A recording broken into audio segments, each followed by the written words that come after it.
What about those who maybe aren't suicidal, but are in a place where they're just overwhelmed with mistake after mistake after mistake in their life, and they're just looking for a first step out? What advice would you give them?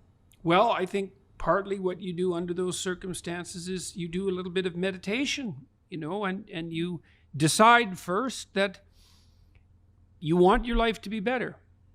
That it would be acceptable in the sight of God and the universe if your life was okay, if you were doing well. And then you concentrate on what you could do, what you could stop doing that's not good for you. And I think that's a repentance in some sense. And I'm speaking about it, I would say, in a psychological sense rather than a technically religious sense. It's like, it's easy to sit on the edge of your bed and to think, look, there are things I'm doing, there are things I'm not doing that I should be doing, that I could and would do. Small things.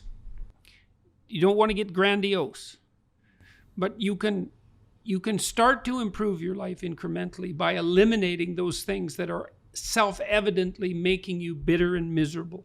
But you have to decide that that's what you want. You're willing to burn off that dead wood, to sacrifice that bitterness and that unhappiness, even though you may feel that you're justified in harboring it. You may even be justified in harboring it because people have very hard lives and sometimes they're very badly mistreated.